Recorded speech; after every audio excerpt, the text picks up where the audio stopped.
The story of the kings and queens of England is more surprising than you might think.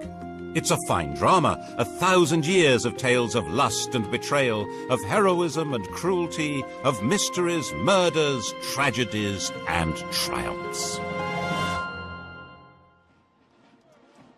Oh, you're probably thinking that applies to medieval kings, all right, but this programme's about the modern monarchy, from Victoria to the home life of our own dear Queen, and there's not much of that sort of thing going on here. Oh, really? Keep watching. What, you may wonder, did lust have to do with the matronly Queen Victoria? Well, she was young once, and her husband, Prince Albert, gave his name to more than just a bridge, a concert hall, and a memorial. No other British royal has a body piercing named after him. And we can't show you where the ring goes in a Prince Albert, you'll just have to guess. Kept Victoria happy, 9 children. And this isn't only a collection of royal trivia for the tabloids. We can reveal for the first time on television that the present Queen's grandfather, George V, actually took over the running of the country, secret personal rule, for a few days in 1931. He believed it was the only way to save the country from revolution. Most of the papers relating to this are still hidden. How much do we really know about what goes on? In 1867, Walter Bagehot wrote a book on the British Constitution which said that it had 2 parts, the efficient part and the dignified part. The dignified part was headed by the Queen. It was a piece of theatre whose only purpose was to make people feel loyalty. The actual power was entirely held by the efficient part, which he said was a secret committee called the Cabinet. Everyone believed Bagehot's book. The government encouraged people to believe it. So did the royal family, then and now. Well, they would, wouldn't they? The truth has been rather different. Obviously, when the 18-year-old Victoria came to the throne in 1837, she wasn't in much of a position to try to run the country. She'd had a rather odd upbringing. Her father had been a brother of George IV and William IV, but he died when she was a baby. Her mother was a straight-laced German princess who was determined that her daughter should not be part of the disreputable life of the court, or murdered, as her mother thought possible, by one of her terrible uncles who wanted the throne himself. She was brought up in isolation in Kensington Palace, which in those days was rather cut off from London. Her main interest on becoming queen was to finally cut free of her mother and supervisor and move out of her mother's bedroom. And when she was 19, she fell hopelessly, utterly in love with her first cousin, the 20-year-old younger son of the Duke of Saxe-Coburg-Gotha. He's excessively handsome. Such beautiful eyes. My heart is quite going. He certainly tried hard to look good. That notorious ring piercing, if it did exist, no one can be quite sure, was attached to a chain to assist in smoothing the line of his breeches. They married in 1840. She wasn't hugely popular at the time. Headstrong, willful. She actually blocked a change of government because it would have upset her domestic arrangements. The Prime Minister, Lord Melbourne, had given her the wives and daughters of his own supporters as the ladies of her bedchamber. When his Whig government fell and Robert Peel came to power, Peel insisted that the Queen should replace at least some of the ladies so that the court wasn't a complete one-party state. Victoria refused. Peel felt forced to resign, and Melbourne came briefly back to power. People didn't like what she was doing. They didn't like her. And they didn't like the stiff German, Prince Albert. Peel came back to power and refused to grant him much more than half the allowance Victoria demanded, saying that people were very hard up, which they were. The position of the throne seemed pretty shaky. It didn't seem likely that this would become the most secure and richest monarchy in the world. How did that happen? When Victoria came to the throne, all she had as her own was the revenue of the Duchy of Lancaster, £27,000 a year. The Sunday Times rich list for 1990 showed Elizabeth II as being worth £6.7 billion. That's nearly 10 billion in today's money. The richest person in the land by a huge margin. It's true that the latest rich list shows her being worth a mere 250 million. Has she lost 97% of her money on the horses? Did she give it all away to charity? No. The latest figure is a guess, based on an instruction to the Sunday Times not to count anything she holds on trust for the nation. Obviously, she can't sell the crown jewels and pocket the proceeds, but actually, most rich people hold much of their wealth in trust, yet it's still treated as theirs, because they have the use of it. The royal move into profit began when Albert took charge of the royal finances. He wasn't allowed to be king. There was deep suspicion of him. But Victoria let him manage her affairs, and he did an astonishing job of it. The royal household was an incredible Gothic antique. To clean a window in Buckingham Palace was a job for the Lord Chamberlain's staff. Unless it was a kitchen or scullery window, then they had to call on the Lord Steward. And neither could touch the outside of the glass, which was looked after by the Office of Woods and Forests. Laying a fire was the Lord Steward's job, but lighting it, the Lord Chamberlain's. As their staff were not on good terms, the Queen froze. Other palace staff were paid for jobs whose very purpose and even existence had been forgotten. Enter Albert with boiling water and a hatchet. He sorted that lot out and cut Victoria's costs dramatically. He had a huge capacity for work and organisation, so when he came up with the idea for a great exhibition of the world's arts and industry, no one should have doubted that he could make it happen. Of course, they did doubt it. They had no confidence in the exhibition hall, the Crystal Palace, a giant greenhouse erected by a gardener. And when they realised that thousands would congregate there, they thought that it would be a rallying point for revolutionaries. The opening of the Great Exhibition on May the 1st, 1851, was a thrilling day for the nation and for Victoria. The royal couple began to be viewed with some enthusiasm, and it was quite understandable that the next year an eccentric miser should leave the Queen £500,000 in his will. Albert's influence in government rose visibly, which of course soon put an end to his popularity. By 1854 it was generally believed that Albert the Foreigner was a traitor in league with Russia, forcing loyal ministers out of office. Crowds gathered round the Tower under the impression that Albert and Victoria had been arrested for treason. That frenzy died down, but at the back of it were two things that were going to be permanent problems. One was that the Queen and her consort must have some role in running the country, but that couldn't be squared with any kind of representative government. And the other was that people were realizing that the monarch was making a profit, and they didn't like it.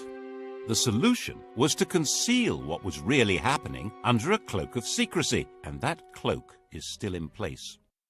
When I was researching a book on the most sensitive part of this story, I needed to see some papers that should have been released by the Ministry of Defence. The then Navy Minister, David Owen, read the file and released it, but the crucial documents weren't there. He suggested they would have been treated as the private property of the Crown and kept in the Royal Archive. Private. I wasn't allowed in. Albert's own role was pretty secret. He was in reality acting as King of England, but that was behind the scenes. The title he was eventually given in 1857 was just Prince Consort. He took it very seriously and worked himself to death. His last act as the hidden King of England was at the end of 1861 to stop the Prime Minister from sending an angry dispatch to the American government. If it had been sent, England would probably have been pushed into the American Civil War on the side of the South.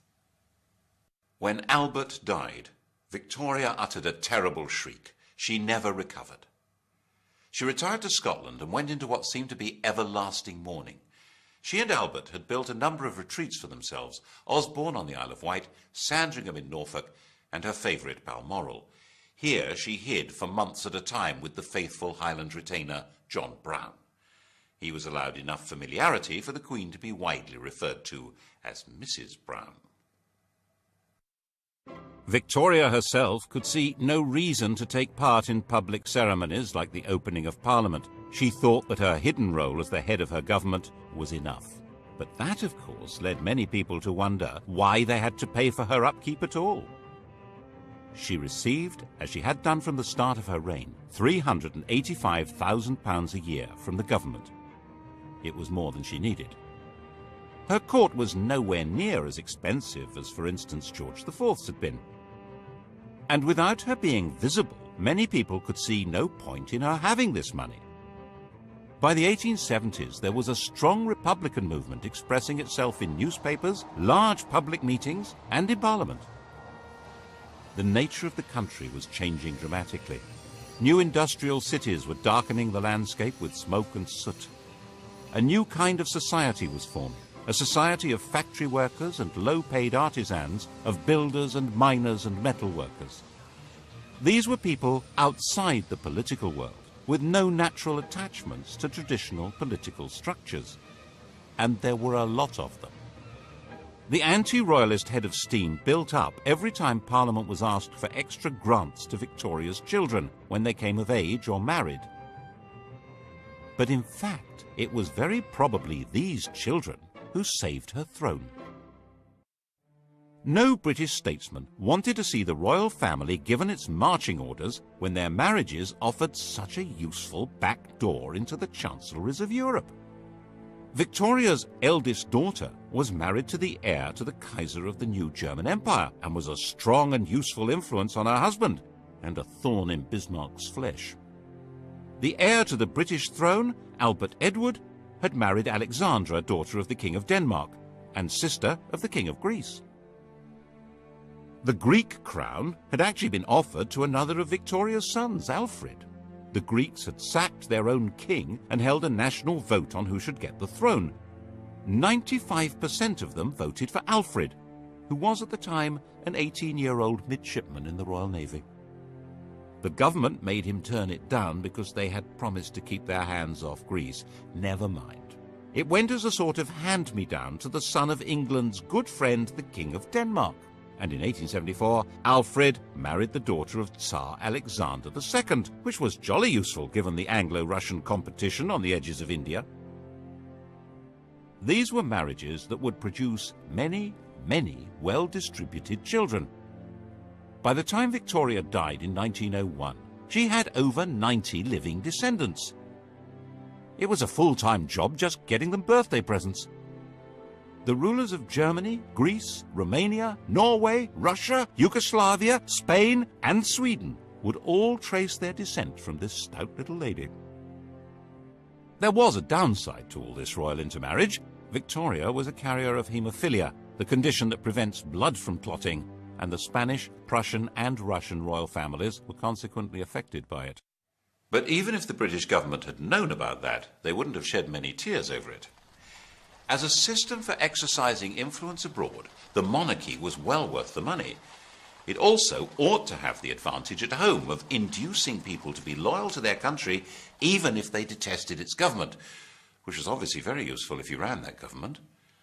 But to sell monarchy to the British public, that monarchy needed rebranding. Enter, in 1867, a new Tory Prime Minister, Mr. Disraeli. Just the man to do it.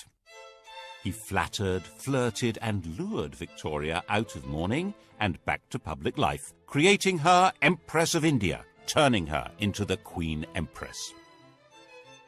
Britain was now a world power with an international trade that dwarfed all others. Its navy dominated the oceans, and its empire expanded on the simple principle that trade follows the flag. And if the Union Jack is flying in each remote corner of the globe, then other flags aren't. The problem was for a small country with a very small army to rule ever more of the Earth's surface. That rule couldn't be maintained by force. It required the consent of the governed.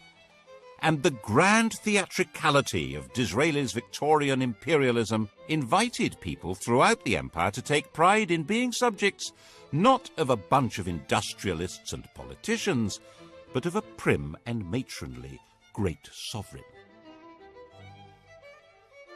Victoria became the logo of the British Empire.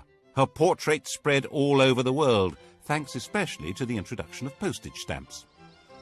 Her statue would appear in virtually every ambitious town and city of the British Empire. And where there was no statue, there would certainly be a Victoria Street, or Victoria Park, or Victoria something.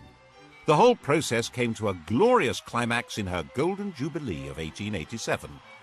The great processions in London of representatives of her dominions were followed by an eruption of ugly public halls, clock towers, fountains and statues, disfiguring public spaces over about a quarter of the planet. By the time Victoria died, hardly anyone even remembered that her throne had once seemed endangered. And she'd reigned so long, 64 years, that hardly anyone could even remember any other sovereign. Her death in 1901, 22 days into the new century, seemed portentous. She'd become synonymous with Britain and its empire, and now Britons would leave the 19th century without the security of the great mother hen.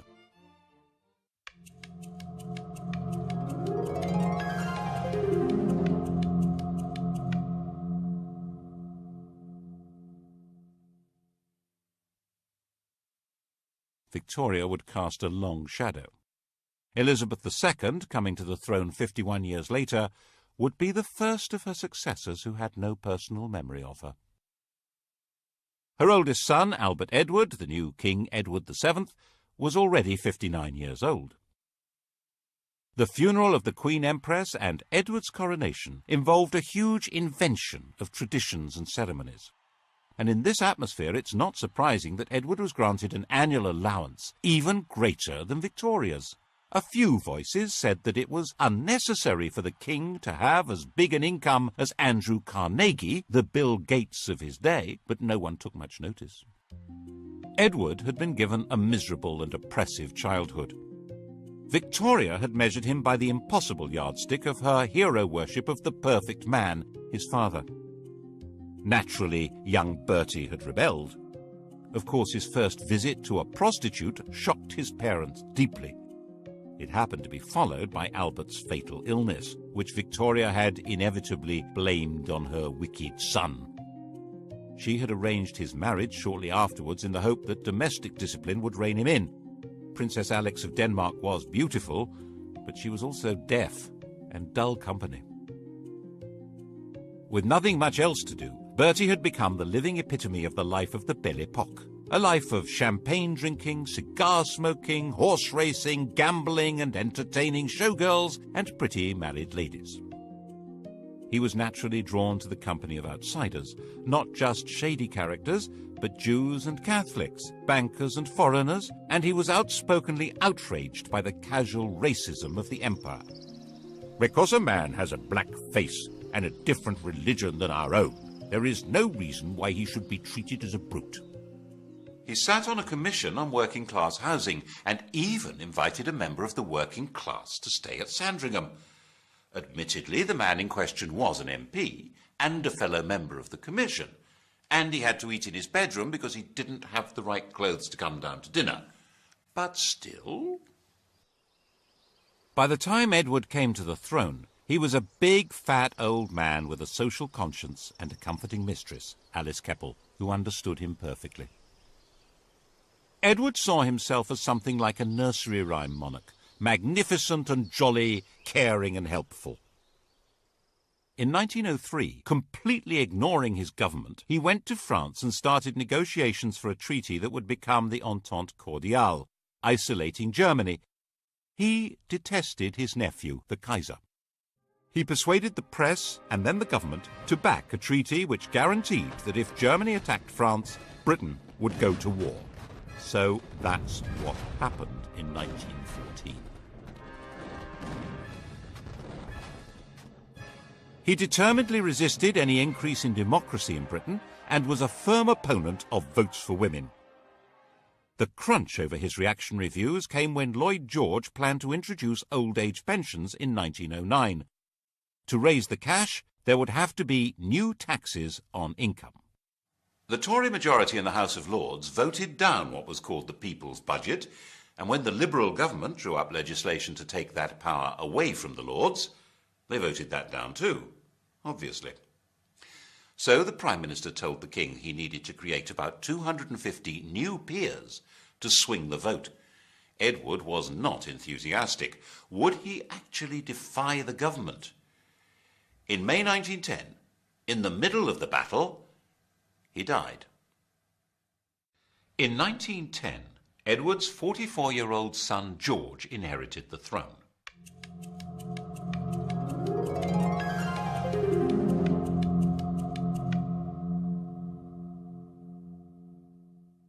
He was the late King's second son. He'd worked as a commander in the Navy, to which he was deeply attached.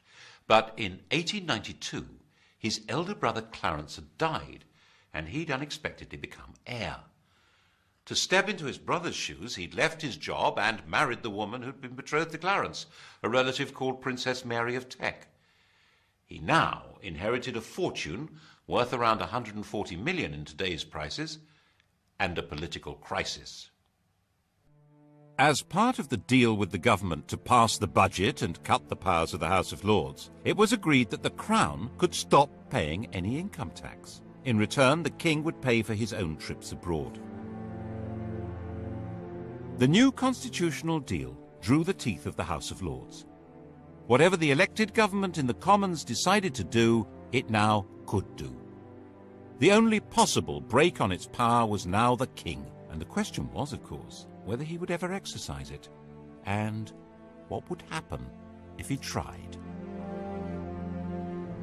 At first, the Crown was too weak to try. When war began with Germany in 1914, George was seen, naturally enough, as a German, which he was. He kept a bit quiet about his courtesy titles of Field Marshal General of the Prussian Army and Admiral of the Imperial German Navy. To make himself seem more British, and therefore more secure, in July 1917, George felt forced to change his family name from Saxe-Coburg-Gotha to Windsor and stop being a German prince and Duke of Saxony.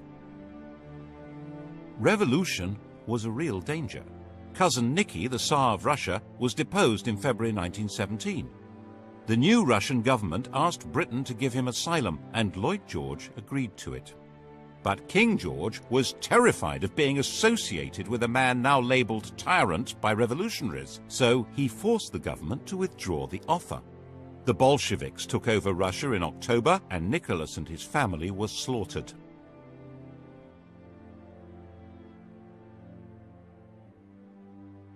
To protect the king's reputation, it was put about that Lloyd George had refused to rescue them, despite the king's pleading.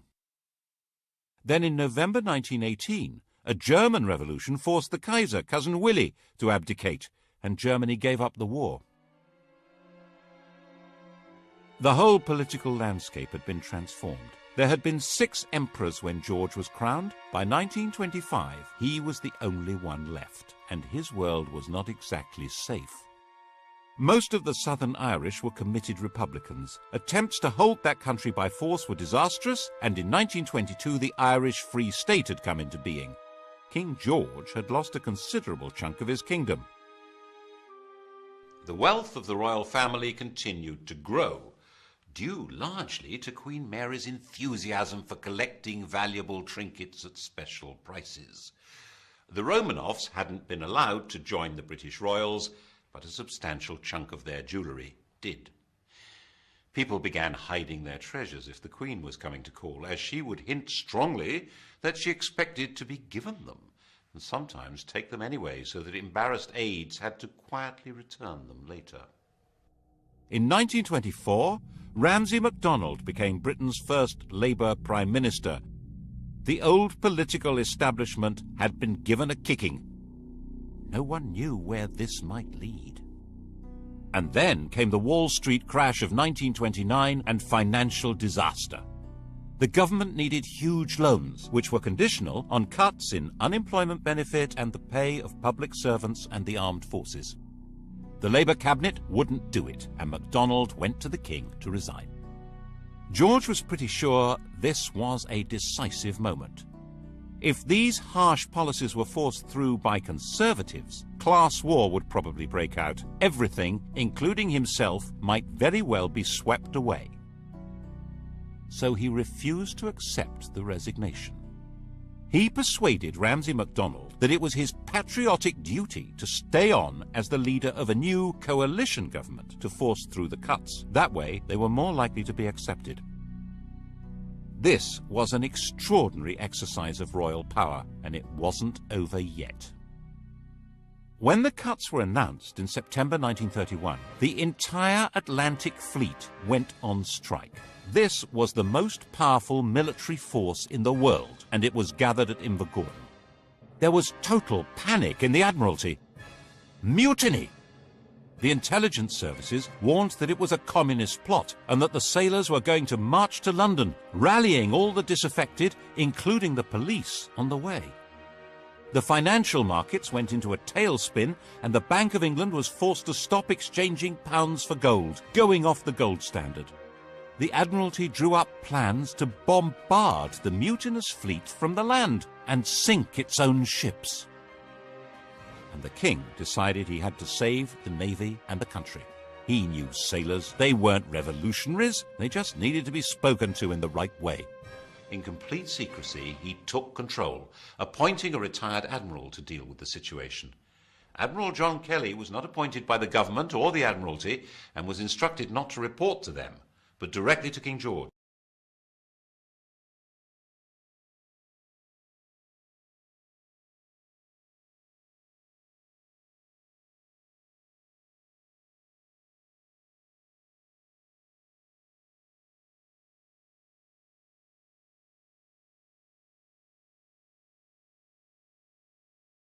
Royalty can wield. Of course, the bit about mutineers not being punished was a lie. Once the danger was past, the leaders were identified and quietly removed. The following year, 1932, King George gave the first Christmas radio message. He was now a presence in homes throughout his empire. The empire had changed its form, of course, and in 1931 the dominions, the white bits of the empire, Canada, Australia and so on, had become legally independent of Westminster. They were the Commonwealth, and the sovereign was its institutional core. As part of his programme to make the monarchy seem British, and so he hoped more secure, he decreed that his children need not marry partners of royal descent. This would indeed transform the position of the monarchy, but not in the way he expected. In 1936, when George was 70 and dying, his doctor, Lord Dawson, decided to ensure that the death would not be reported first in the vulgar evening papers. You've heard of Lord Dawson of Penn. He's killed any number of men, and that's why we sing, "Oh God, save the King," from Bertrand Lord Dawson of Penn. Lord Dawson met the Times' deadline by giving the king a fatal injection, called a whiz-bang. George was told he would soon be convalescing in Bognor. His last words... The Times was told he'd said, "How is the Empire?"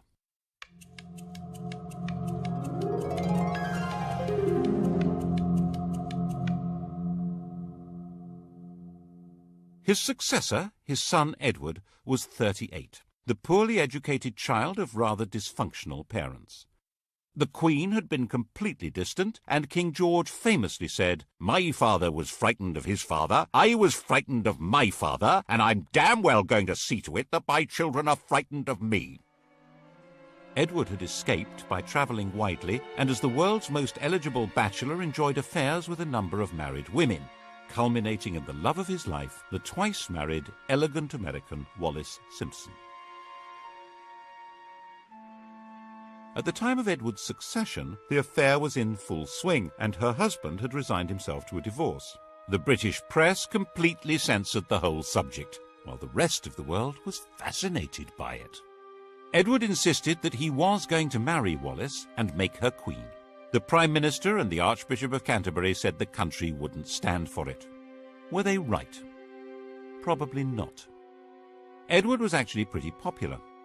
He wanted to go on the radio and appeal to the nation, but he wasn't allowed to do that. He was told it would be unconstitutional. Without a written document, the Constitution is what the government can get away with. They had their reasons.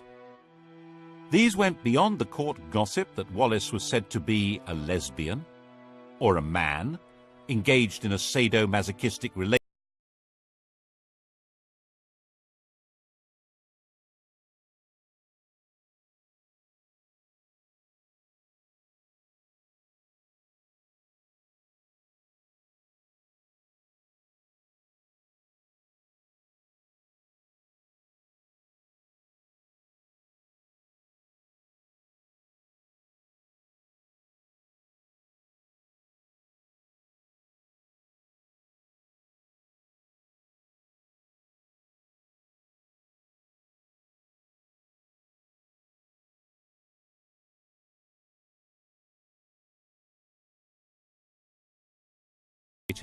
And took Mrs. Simpson to live in France.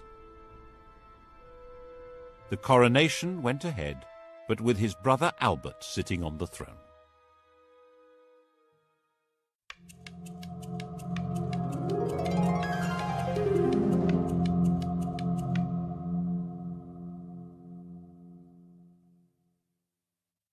Albert was crowned as King George VI. He was 18 months younger than Edward and completely lacked his brother's social grace. He stammered, he was shy, but at least he was safely married to Elizabeth Bowes-Lyon, the daughter of a minor Scottish aristocrat, the first royal to legally marry a commoner since Henry VIII.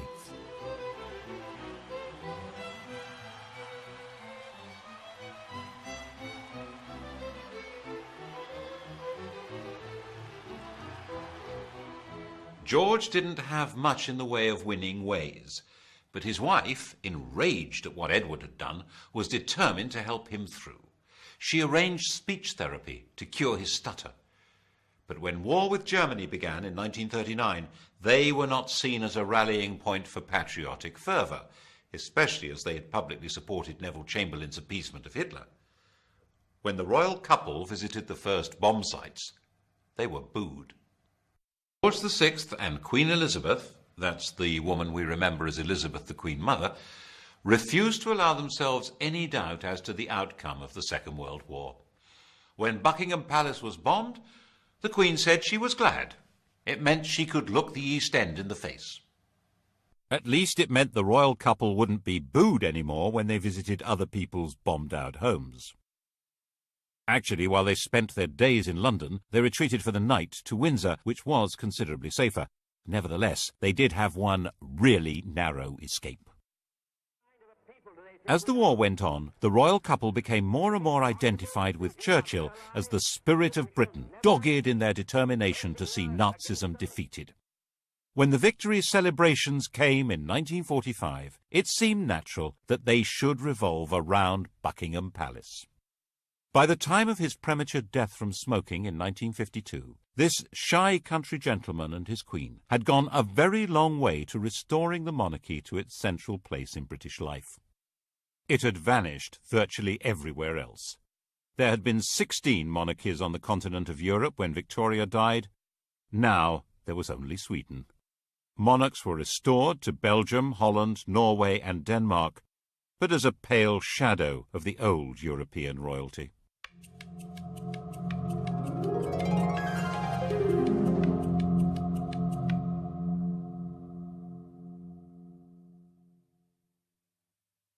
The new queen, the 25-year-old Elizabeth II, seemed to be a fairy tale remnant of a lost world of glamour. Her coronation was a celebration of pageantry itself in a country that was a vast bomb site. 4 houses out of 10 had been damaged or destroyed. It was even shown on the new medium of television, though the Archbishop of Canterbury feared men would watch in pubs without removing their hats. By her side in the coronation coach rode her husband. Like Albert, he would never be crowned. Philip, Duke of Edinburgh, was from the Greek and Danish royal house of Schleswig-Holstein-Sonderburg-Glucksburg. He had no surname. He was given the name of one of the branches of Elizabeth's family, Mountbatten. There was no question of the Queen becoming a modest suburban sovereign like the restored European royals. George's widow was sure her daughter should be regal and grand.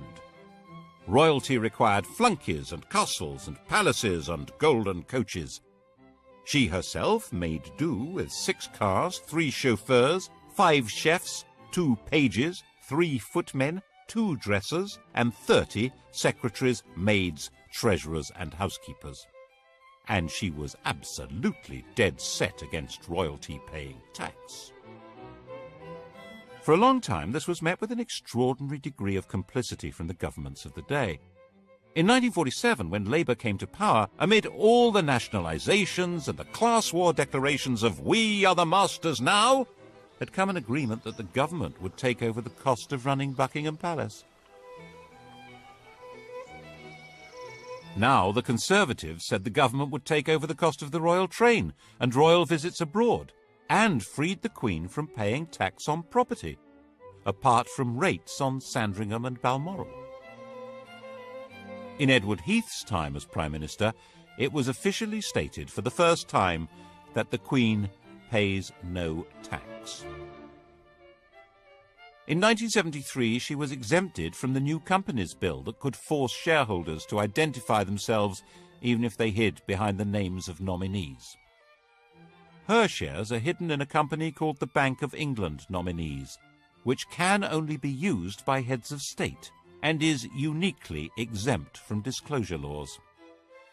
And in 1965, when a Labour government introduced capital gains tax, they declared that the Queen is exempt. Under these arrangements, immense and unknowable riches were built up. She has, for example, 600 works by Leonardo da Vinci. We're told these riches are not really hers because she's not free to sell them. But most of the royal collection is never publicly displayed. Why? Whose interest is being served? It obviously means the monarchy can put on a heck of a show that goes far beyond their demand on the public purse, and they don't need to run the risk of asking us to fund the whole thing from taxes. We each contribute 61 pence a year at the last count. That money, just over £36 million, is not enough to put on the grand regal show which the British monarchy seems to be about. Certainly, for a very long time, it was simply not permitted to suggest that the monarchy should be anything less than grand. In 1957, Lord Altrincham wrote an article arguing for a modernised monarchy. He called the court complacent and out of touch, said the Queen was a priggish schoolgirl, and said that the monarchy should not be, as it was, intimately associated with the upper classes. Wow! The Duke of Argyll said that he should be hanged, drawn and quartered, and the BBC immediately dropped him from any questions. In fact, Altrincham had got it wrong. Lavish splendour was just what most of the public wanted from their monarchy. They would have despised a queen on a bicycle. They wanted to be deferential. They probably still do. And there were 20 more years of this kind of thing to come. In 1977, the year of the Queen's Jubilee, the Sex Pistols' anthem "God Save the Queen and Her Fascist Regime" was banned from being broadcast, even when it outsold all other records. The puzzle becomes even more intriguing when you look at the apparently shrinking role of the Crown in public affairs. The imperial title had already disappeared in the days of George VI, when India and Pakistan became independent. The empire became the Commonwealth, and of the 58 past and present members of that vague organisation, only 16 have Elizabeth as their head of state, and falling. Why did it matter so much to protect and sustain royalty? Partly, perhaps, it's more to do with the Queen herself than the institution of monarchy. Elizabeth I, Victoria, Elizabeth II, the rule of elderly matriarchs seems to be particularly proper to the English. And it may provide important social glue. As the population of Britain became more heterogeneous, with substantial immigration from Commonwealth countries by people who feel excluded from political life and often from the legitimate economy, perhaps there was a hope that the Queen would be a focus of patriotic attachment. After all, she's the linchpin of the Commonwealth, its graciously enthusiastic figurehead. And promoting the image of a glamorous and golden royalty above and outside politics that is synonymous with Britain may be a very useful way of creating legitimacy for a state that might otherwise look rather shabby. The last great moment of this Mrs. Camilla Parker Bowles, Alice Keppel's great-granddaughter. Diana said that on the honeymoon he was more interested in reading 8 books by Laurens van der Post than in her, and he wore Charles Camilla cufflinks. And when she became distressed, she felt strongly that the royal family turned against her. In 1992, it all blew apart in what the Queen called her annus horribilis. Her second son, Andrew, separated from his wife Sarah Ferguson, who was pictured topless being kissed by her financial advisor. Her daughter, Princess Anne, divorced Captain Mark Phillips. Charles and Diana split up, with spectacular accusations being made in the press and on television. And Windsor Castle caught fire. That was when the ground really began to shift. At least when it was explained that the £40 million repair bill would be paid by the public. There was a huge collective breath of, "No, it won't." And so the Queen decided it would be much the wisest thing to offer to pay 70% of the cost. She opened up some of her homes to the public to raise the cash. There was still astonishingly little direct criticism of the Queen. In an age when television and the press have the power to pull down anyone, the Queen and her mother were treated with respect, even devotion. But the rest of the royal family had become fair game and were subjected to a ferocious assault of public humiliation. Why did we support the royal family and all their wealth? Why were we giving them all this money? The press pack was baying at their heels. That's when the Queen agreed that she should voluntarily start paying income tax and refund the parliamentary allowances received by other members of the royal family. But things didn't get any better, and the Queen herself began to be criticised in 1997 when Princess Diana was killed in a car crash in Paris. We all remember the shock and horror and the debate about the lack of public reaction by the senior members of the royal family. There was a widespread feeling that at that moment they were not in fact part of the nation. Was the programme started by George V of integrating the monarchy into the life of the nation coming unravelled? Instead of the monarch playing the role of warning and advising the Prime Minister, which is supposed to be her constitutional role, the Prime Minister warned and advised the sovereign to take public action. She had to be seen to grieve, or the monarchy itself might be in danger. And now we wait to see what happens next.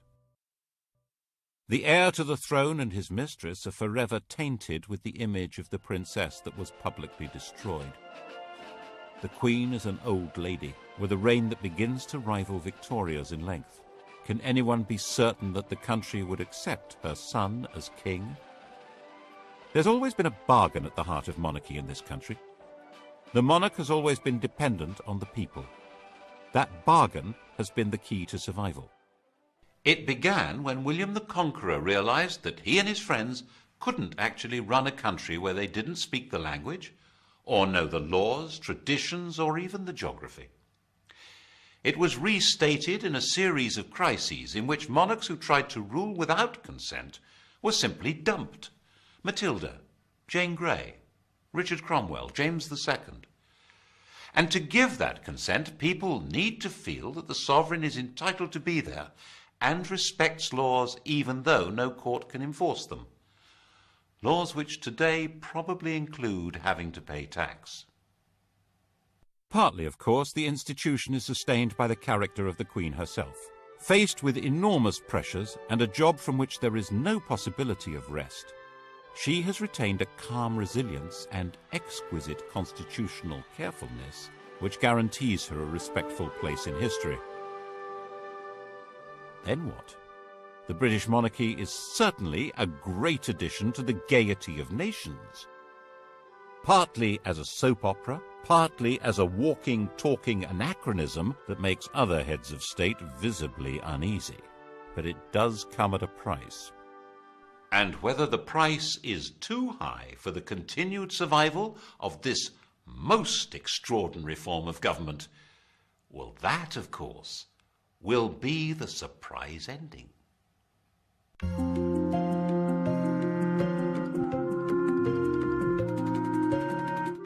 Spend this Sunday evening exploring ancient Egypt, beginning with Michael Wood's Top 10 Sites. That's tonight from 6.